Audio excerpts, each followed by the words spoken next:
Bakunzi bacu b'Isaro Life TV twongeye twagarutse. Bakunzi bacu rero nk'uko duhora tubibagezaho mu buzima bwa buri munsi kuri iyi channel yacu, uyu munsi nifuje kubagezaho urwungano rw'ubuhumekero. Bakunzi bacu rero uwaba yisanze hano bwa mbere yakora subscribe, agakora like, agakora na comment, ndetse no kubyo tugiye kuvuga akaba yakora share n'abandi bakabasha kubageraho kugira ngo ubuzima bukomeze kugenda neza.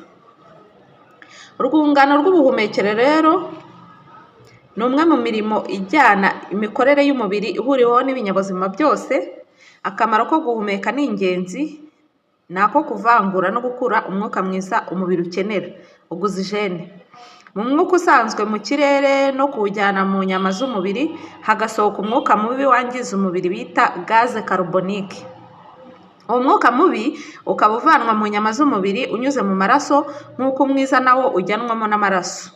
Urwungano rw'ihumeka rero ni urwo gusimburanya mu mubiri umwuka mwiza winjira n'umubi usohoka. Nizere ko ibyo bintu bisobanutse neza bakunzi banjye b'Isaro Life TV.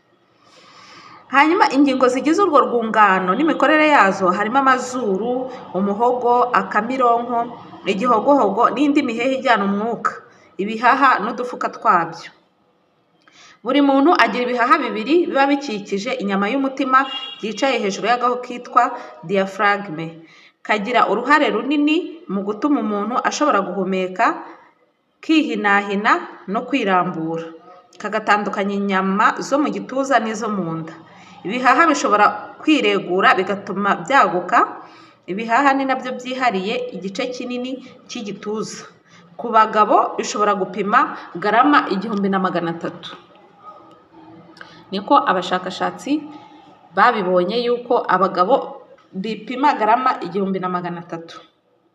Umwuka mwiza uvuye hanze ugezwa mu bihaha n'imiheha yabigenewe. Noneho ubwo uwo mwuka mwiza wabigeramo ugahuriramo n'amaraso yanduye aba avuye mu bice binyuranye. Hanyuma aba avuye mu bice binyuranye by'umubiri huzuyemo wa mwuka mubi n'imyanda yose. Noneho amaraso aba yabikuye mu mubiri. Umwuka mwiza winjiye uhita ujya mu maraso, umwuka mubi wari uyarimo ugahita ujya hanze. Ni ukuvuga ngo binyuranamo. Ayo maraso meza ava mu bihaha akajya mu cyumba cy'ibumoso cy'umutima, nawo ukayohereza mu ngingo z'umubiri. Umwuka mubi wo mbere yo kugera mu bihaha uvuye mu mubiri ubanza kunyura mu cyumba cy'iburyo cy'umutima, ukaba ari wo uyohereza mu bihaha. Muri buri gihaha imiheha y'umwuka igenda yigabanyamo amashami kugeza ubwo iba uduheha duto cyane dusozwa n'udufuka duto tw'umwuka tworohereye kandi tureguka. Batwita alveoli. Tubarirwa muri miliyoni hagati ya 300 na 400. Murumva ko ni ibintu bitangaje cyane. Ku munsi umuntu ashobora guhumeka hagati ya litiro 3000 n'ibihumbi 10 z'umwuka. Biterwa n'imirimo yakoze ndetse n'ubunini bw'ibihaha bye. Murumva ko rero ubuhumekero bwacu nabwo ni igice cy'ingenzi cyane gikwiye kwitabwaho cyane. Ibice byo hejuru by'inzira y'umwuka nk'amazuru n'ubwoya buyabamo bigira akamaro ko gushyushya umwuka cyangwa kuwukonjesha bitewe n'uko ikirere kimeze, kuwuyungururamo imyanda ibamo, bityo ibihaha bikarindwa ubushyuhe, ubukonje, ivumbi ndetse n'ibindi.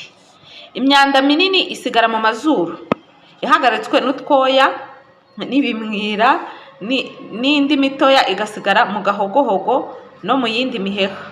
Uduto cyane nitwo tugera mu dufuka tw'umwuka two mu bihaha. Iyo imyanda isohoka iyo umuntu akoroye yitsamuye cyangwa igasohokana n'ibimyira byayo, bifite akamaro ko gufata imyanda ibigezeho. Murumva ko rero nta kintu na kimwe tugira mu mubiri kidafite icyo gisobanuye. Buri gafuka k'ibihaha kaba gafite umusirikare ingirangingo fatizo yera bita macrophage alvéolaire, igenewe kwica no kurya udukoko dutera indwara tugeze mu bihaha. ibifashijwemo n'imisemburo iyibamo ikarishye. Iyo utwo dukoko twanduza tubaye twinshi, abo basirikare bararya cyane bakagwa ivutu rikabica, maze kuko abarinzi bapfuye bagatongora indwara bita bronchite igaragazwa no gukorora cyane, igikororwa rimwe na rimwe kivanzemo amashyira n'amaraso. Urumva ko ntabwo biba byoroshye. Uwo musirikare w'agafuka agereranwa n'imbwa irinda agafuka k'umwuka. Iyo umuntu asohoye umwuka hanze mu gihe cyo guhumeka, ka gahu gashashe munsi y'ibihaha diaphragm kamanukaho santimetero 10 kakigira hasi, umwuka ukava mu bihaha. Ibihaha bifite ubushobozi bwo kwakira umwuka ungana na litiro 5 cyangwa 6 icyarimwe. Iyo umuntu ahumeka yinjiza umwuka akawusohora, harimo umwuka uguma mu bihaha utajya usohokamo, kuko n'iyo wahumeka wose ntushiramo, hasigaramo ugera ku gipimo cya litiro n'igice. Umugabo ashobora kwinjiza umwuka ungana na litiro 4 n'igice cyangwa 5, naho umugore ni litiro 3 n'igice. Ku muntu ukora imyitozo ngororamubiri cyane, ibihaha bishobora kugira aho byakira umwuka ungana na litiro 6 cyangwa se 7. Ku mugabo ni litiro 4 cyangwa 5. Hano litiro 6 cyangwa 7 zinjizwa ku mugabo uba ukora siporo, naho ku mugore ni litiro 4 cyangwa 5. Ubushobozi bwo kwakira umwuka mwinshi icyarimwe ni ikimenyetso cy'ubuzima bwiza. Kugira ngo wongere ubushobozi, ni ngombwa gukora imyitozo ngororamubiri isaba guhumagira, nko kwiruka, koga, kuzamuka imisozi wihuta n'ibindi.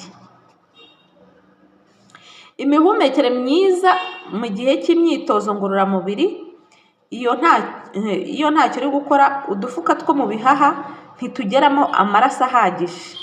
Naho iyo uhumagiye kubera gukora, umutima utera cyane, amaraso akagera mu bihaha ari menshi.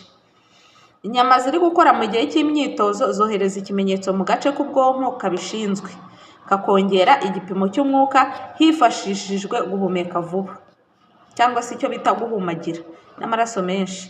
Bityo umuntu akaba yageza aho ahumeka umwuka ungana na litiro 120 ku munota. Bakunze ibisarura Life TV, murumva ko ibihaha nabyo ntibiba bifite akazi kabyoroheye. Umwana ukivuka iyo adahumetse akigera imusozi ngo arire, ahita agira ubwenge buke cyane kubw'umwuka wabuze mu maraso ye. Bishobora kuba ngombwa ko bamwongeramo umwuka. Iyo bimaze iminota igera hafi kuri 20, uwo mwana ahinduka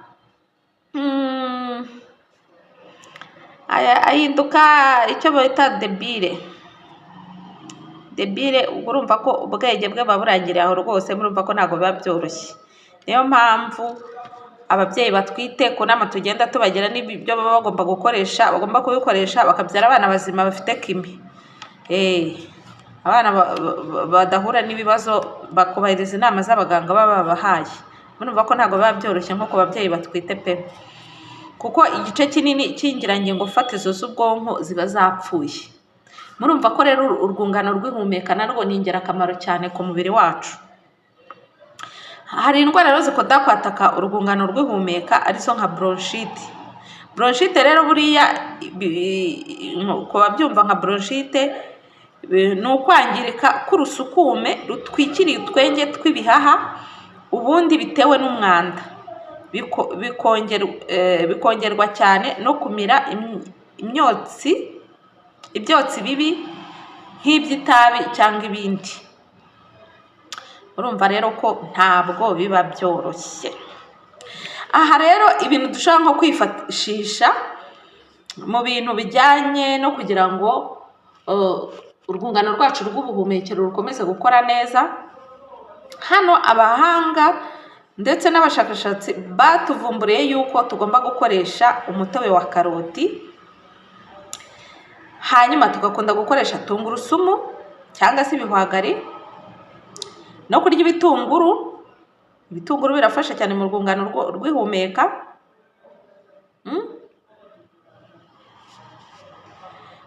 Murumva ko rero Mana nyagasani, bya bintu duhora dukoresha mu buzima bwa buri munsi, hari ababikoresha wenda ku kigero kidahagije, mujye mugerageza mubikoreshe ku buryo buhagije ariko mwoye no kurengera. Ikindi kintu batugiriyeho inama ni nko gukunda kurya radi ndetse n'ikindi cyatsi bita kapusine, hakabamo na teyi, uruvange rwa teyi, hakabamo fenuyi ndetse n'umwenya. Bya byatsi tubona tukabona yuko nta mumaro bimaze ari ibihuru, biriya byatsi byose birafasha ku rwungano rw'ihumeka. Bivuze ngo ku muntu waba ubibona ntakajya bica iruhande, rwose biba bifite akamaro kanini cyane. Hari iyindi ndwara rero ikunda kuza mu rwungano rw'ihumeka ariyo bita umusonga. Umusonga buriya nawo ni nko kwangirika kw'ingirangingo zimwe na zimwe z'ibihaha bitewe no kwandura kwazo. Niyo mpamvu mujya mukumva umuntu yagize nk'ikibazo cy'umusonga. Nk'iyo umuntu rero yagize, kugira ngo bibashe nko kumufasha, bisaba yuko nyine uba ukunda gukoresha biriya bintu tubonye haruguru nk'amazi yabyo. Hano ku kijyanye n'umusonga bakoresha icyo bita inyabarasanya ivanze n'umunyu wa gikukuri, hanyuma byarangiza ugasiga haba hari kukubabaza. Akenshi ni nko mu mbavu. Urumva ko nta kintu na kimwe Imana yaremye hano ku isi kidafitiye akamaro umubiri wacu. Hakaza indi ndwara ya gatatu bita asima.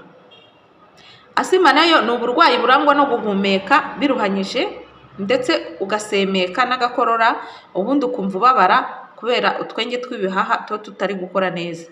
Muri rusange biterwa na aleriji runaka cyangwa kwandura muri iyo myanya. Ahangaha rero naho iyo umuntu afite nk'ikibazo cya asima cyangwa se akunda kuyigira, akenshi batugira inama yo gukoresha tungurusumu cyangwa se nk'amababi y'igiti cy'indimu ukaba wayateka mu mazi. Ikindi, kurya salade nabyo birafasha cyane. Birafasha cyane. Ni ukuvuga ngo rero nta kintu na kimwe dukwiye gukatira. Nta kintu na kimwe dukwiye gukatira abakunzi bacu b'Isaro Life TV. Hanyuma salade wenda irimo n'ishu, no kunywa amazi ya teyi na romare, bimwe nababwiye ruguru, ushobora no kongeramo ubuki. Ni ukuvuga ngo ibyo byose ni ibintu bibasha gutuma umuntu akomeza kugira ubuzima buzira umuze kuri iki kibazo cy'urwungano rw'ihumeka. Bakunzi banjye b'Isaro Life TV, murumva yuko ntabwo biba byoroshye, ariko nanone bisaba kubyitaho kugira ngo buri umwe wese abashe gukomeza kugira ubuzima buzira umuze. Kandi muri ibi bintu byateye romare ni ibintu biba bidahenze cyane ku isoko. Ushobora no kubihinga mu karima k'igikoni cyangwa se abafite jaride akaba yabishyira muri jaride.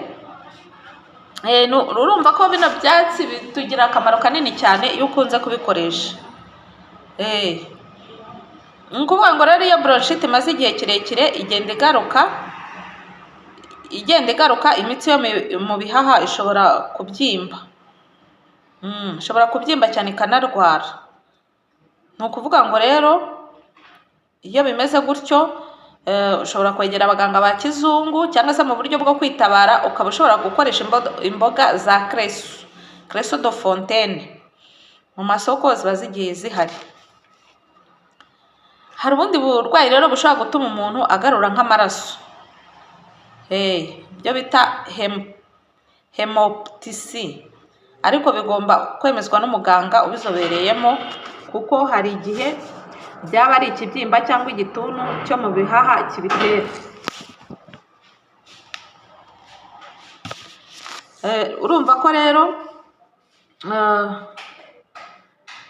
ni ukuvuga ngo hano hashobora gukoreshwa utwatsi bita perivanshe, ariko hano ntabwo dukunda kuboneka cyane, bisaba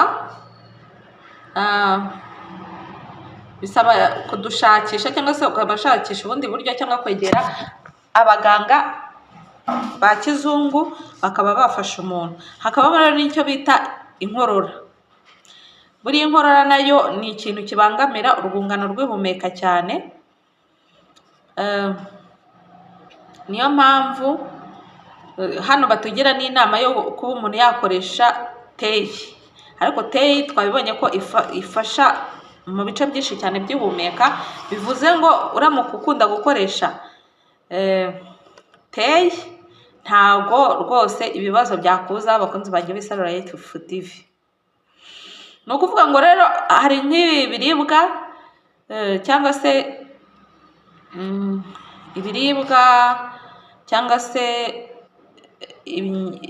nk'ibyo dushobora guteka bigahindukamo nka antibiyotike. Iyo ukomeza kubikoresha ntabwo iki kibazo uhura nacyo, cyane cyane tungurusumu n'ibitunguru biri mu bintu by'ubwoko bwa antibiyotike, ndetse n'utuntu bita radi ukunda kudukoresha mu masalade.